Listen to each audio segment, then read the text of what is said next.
Gas सिलेंडरों में 8 crore gas cylinder दोबारा नहीं भराए गए हैं। क्यों?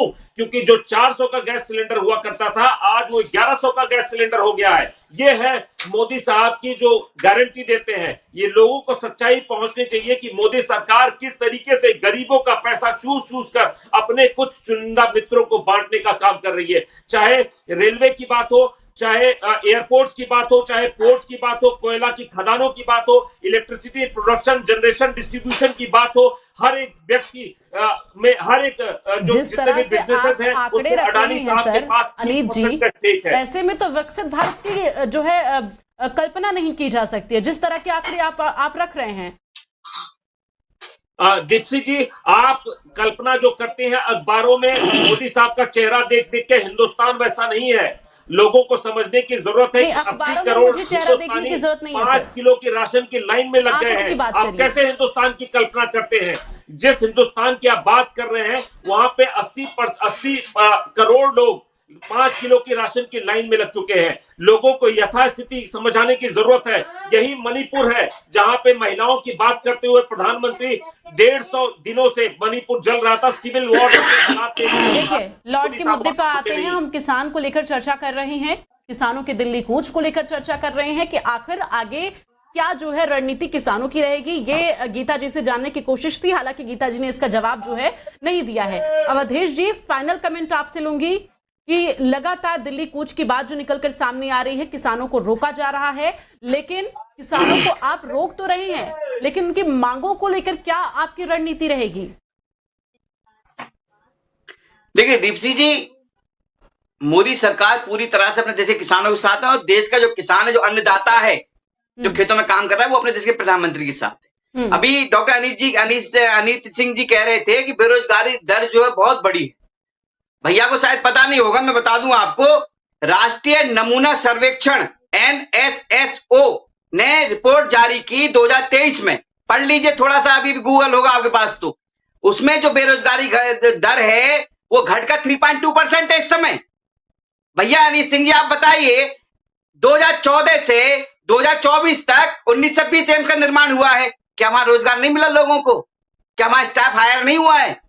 जो आज के समय में 2014 से पहले अगर देखें आप, सड़कों का निर्माण कितना होता था? 14 किलोमीटर 15 किलोमीटर पर डे। आज की तारीख में वो 50-60 किलोमीटर हो रहा है। क्या वहां रोजगार नहीं मिल रहा लोगों को? जवाब मैंने आपसे ये उम्मीद की थी कि जो मैंने सवाल किया उसका जवाब आप देंगे। आप अनीत सिंह जी का जवाब दे रहे हैं। मैं कह रही हूं मुझे फाइनल कमेंट चाहिए। दीदी, मैं आपकी बात का जवाब दे रहा हूं। देखिए, पूरी तरह से मोदी सरकार अपने देश के अन्नदाताओं के प्रति संवेदनशील है, पूरी तरह से इसमें लगी हुई है कि किस तरह से जो अन्नदाताओं की जो मांगे हैं, देखो आधी ज्यादा मांगे पूरी कर दी गई हैं, लेकिन यदि कुछ और मांगे भी हैं, उसके लिए भी बात करने के लिए हमारे जो केंद्रीय मंत्री हैं वो उनसे बात कर रहे हैं। देखो बात भी तो करें। अब ये थोड़ी ना है कि आंदोलन में आप नारा लगाएंगे मोदी मरेगा, मोदी को ये, मोदी ये, प्रधानमंत्री को ये कहेंगे। लेकर अभी तक कोई बातचीत, कोई सहमति नहीं बन पाई है। नहीं, मैंने क्या बताया दीप्ति जी, जो मांगे थी इनकी आधी ज्यादा मांगे मानी जा चुकी हैं।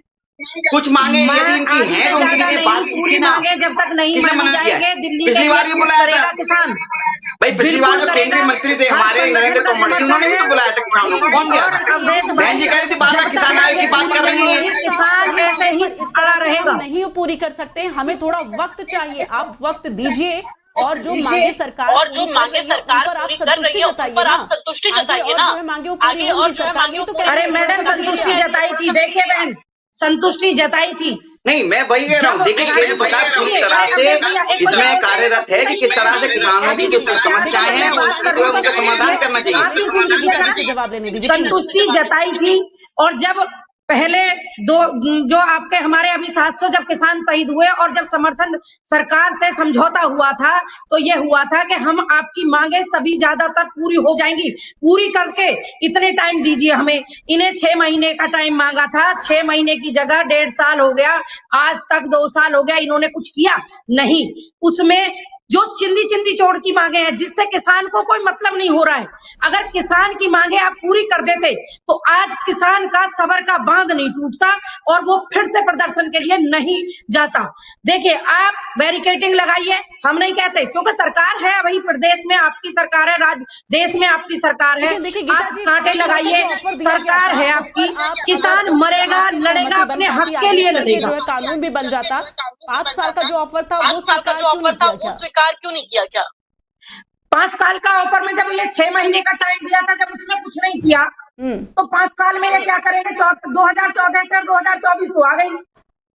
एक ही वायदे को बार बार ये दोहराते रहे, कब तक सब्र रखेगा किसान? बताइए ना आप। किसान सब्र रखता है, किसान बहुत सब्र वाला है। किसान को आप झूठे को समझा देते हो, किसान को कोई दिक्कत नहीं है मोदी सरकार से, चला आता है। लेकिन जब पूरी नहीं होती है, किसानों से माल खरीद कर मंडी तक बेचते हैं ले जाकर, उनको दिक्कत है। किसानों को दिक्कत नहीं है हमारे देश की। अपना घर परिवार छोड़ के सड़कों पर रहना किसी को अच्छा नहीं लगता। किसान कोई पागल नहीं है, वो भी चाहता है कि अपने घर में सुख से रहे, अपने बच्चों में रहे, अपने बच्चों को पढ़ाए लिखाए। लेकिन आज वो स्थिति है कि वो अपनी फसल बेच के कर्ज भी अदा नहीं कर पाता है बच्चों को पढ़ाने के लिए, तो बाद में सोचे। फीस इतनी बढ़ गई है, सरकार कहती है कि फीस ये नहीं होगा वो नहीं होगा, प्राइवेट स्कूल मनमानी फीस वसूल रहे। एक बच्चा